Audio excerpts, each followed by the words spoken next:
Unsurprisingly, artifacts are my favorite card type, but lands are a close second, and I think people aren't playing enough of them. Utility lands are so powerful these days, I think most people can do with playing a few more.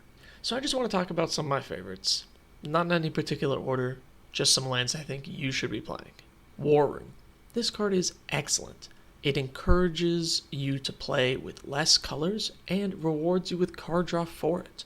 I want to see a ton more of this type of design in the future.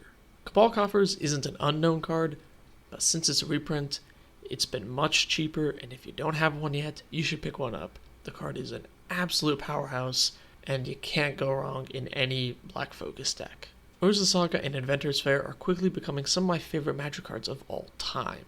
Saga creates powerful creatures and tutors baubles, which, I'm the Trinket Mage, how can I not love this card?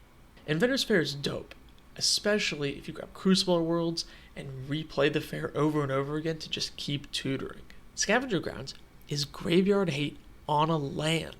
And honestly, if you can't find a spot for Graveyard Hate in your deck, just jam this card in there. Don't run a deck without any ways to exile graveyards. Trust me, you will regret it when you inevitably run up against someone doing some graveyard shenanigans. Field of the Dead is an army in a can that can win games all on its own.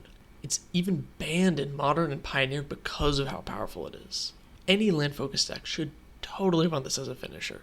And honestly, if you're in any multicolor deck with a lot of different land names, maybe just throw this in there. If you get 4, 5, 6 zombies out of it, it's definitely worth. I feel obligated to throw Academy Ruins on this list as well, but there are other cards similar to this that work as recursion. Having recursion in a land slot is so useful. This can help you in a pinch and only gets better the later the game goes on. The Kamigawa channel lands are all pretty good, and my favorite is Ottawara because of the flexibility of the removal. But each one is super powerful, coming to play untapped and being an almost uncounterable spell. I think they're auto-includes in pretty much every deck.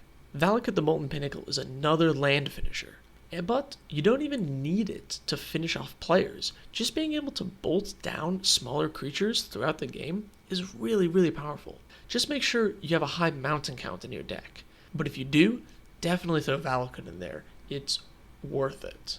The other Valakut, Valakut Awakening, is my favorite MDFC. A draw spell on one side that can be a land on the other is so good. This card is incredibly useful early, mid, and late game. This is one of the first cards I consider throwing into any deck with red. I adore Mirror Pool. I think copying spells and copying creatures is just one of my favorite things in Magic, and being able to do that in an uncounterable way on a land is so good. The colorless requirement is a little wonky at times, but if you can make it work, Mirror Pool can be really, really powerful. Mercadian Masks is a funky set, and Tower of the Magistrate is a funky land. It can give creatures protection from artifacts, which sounds useless but is actually a lot better than you might think. Beyond letting your creatures block artifact creatures, you can use this to make a creature lose all equipments attached to them.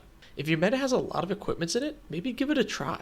Lastly, Glacial Chasm. This land has won me games on the spot. I've had multiple times where I played this card, my opponent says, I have no way to destroy land, and conceded right then and there. Glacial Chasm is one of the main reasons why you should be running ways to destroy non-basic lands. Those are some of my favorite lands. Tell me what you think. Do you have any utility lands that you like to throw into decks? Let me know in the comments below.